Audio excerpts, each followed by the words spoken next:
ठरलं तर मग या मालिकेच्या येणाऱ्या भागामध्ये आपण पाहणार आहोत की इकडे सायलीला सकाळपासून चक्कर आणि मळमळ होते। त्यामुळे सगळ्यांना वाटतं की हिने मधुभाऊचं टेन्शन घेतलं। तेव्हा अर्जुन बोलतो तू मधुभाऊचं टेन्शन घेऊ नको। तेव्हा इथे सगळे अश्विनची वाट बघतात।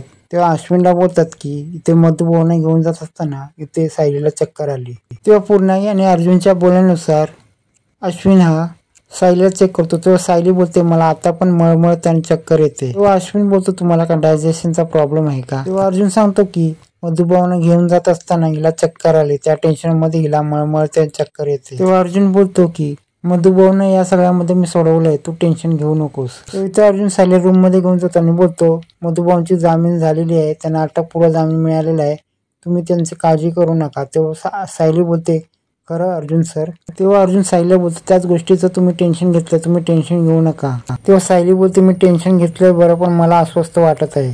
तेव्हा इथे सायली मधुभाऊना बघायला जाते। तेव्हा मधुभाऊ बोलतात सायली तू माझं टेन्शन घेऊ नको आणि माझ्यामुळे तुला चक्कर आली। तेव्हा सायली बोलते मधुभाऊ त्याचं तुम्ही टेन्शन घेऊ नका, मला तुमची भीती होते। तेव्हा मधुभाऊ बोलतात मला जावईसारखा वकील असेल तर मला भीती कसली, आणि मी कसल्याही प्रकारचं टेन्शन घेणार नाही आणि तू भी कसल्या प्रकारचं टेन्शन घेऊ नकोस। आणि अशा प्रकारे मधुभाऊ सायलीला समजवतात।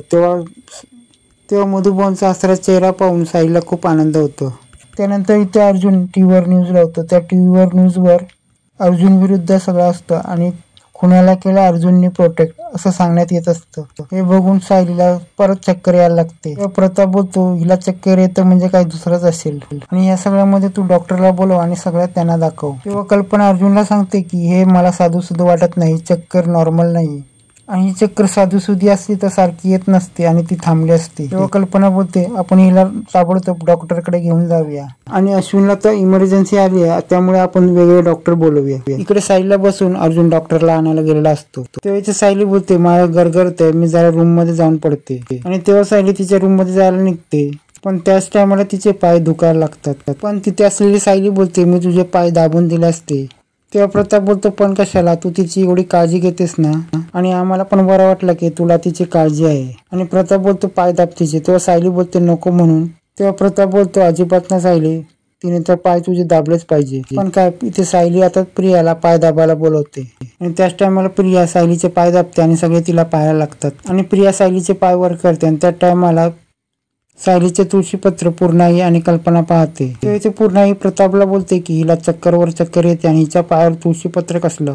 तेव्हा तिथे अर्जुन येतो आणि बोलतो सायलीला मी वरती घेऊन जातो, आता डॉक्टर येत आहेत। तेव्हा इथे डॉक्टर येते आणि सायलीला चेक करते। तेव्हा डॉक्टरला कळतं की सायलीची गुड न्यूज आहे। तेव्हा तिथे मधुभाऊ येतो। तेव्हा पूर्णाई मधुभाऊना बोलते ज्या टायमाला सायलीला चक्कर आली आणि तिचे पाय प्रियाने उचलले तेव्हा तिच्यावर तुळशीपत्र दिसले, ते काय तुळशीपत्र? तेव्हा मधुभाऊ बोलतात ती तिची जन्मखून आहे आणि त्याच टायमाला पूर्णाई आणि कल्पना या सगळ्यांना धक्का बसतो आणि मधुभाऊ काय बोलतात त्यांना समजत नाही। तेव्हा तिथे प्रताप येतात। त्या प्रताप बोलतात हा फोटो तर आमच्या तन्वीचा आहे। तेव्हा अर्जुन खाली येताना बोलतो काय झालं? तेव्हा पूर्णाई बोलते जेव्हा सायलीला चक्कर आली तेव्हा तिच्या पायावर आम्ही तुळशीपत्र पाहिलं, तेव्हा तुळशीपत्र सत्य विचारलं तेव्हा मधुभाऊ बोलतात हे तुळशीपत्र तिच्या लहानपणीपासूनच आहे आणि जो फोटो दाखवला गेलाय तो तन्वीचाच आहे। तेव्हा डॉक्टर खाली येते आणि बोलते गुड न्यूज आहे, तुमची सून प्रेग्नेंट आहे। हे ऐकून कल्पनेच्या तोंडावर हास्य येतं। पूर्णाई मधुभाऊना बोलतात काय ते सत्य सांगा। तेव्हा मधुभाऊ फोटोवरची तारीख दाखवतात आणि बोलते ज्या दिवशी सायली आमच्या आश्रमात आली त्याच वेळी या पाठी फोटोवर तारीख टाकलेली आहे आणि प्रिया तुम्हाला फसवते, तिचा पण फोटो माझ्याकडे आहे आणि प्रियाचा 20-22 वर्षाचा फोटो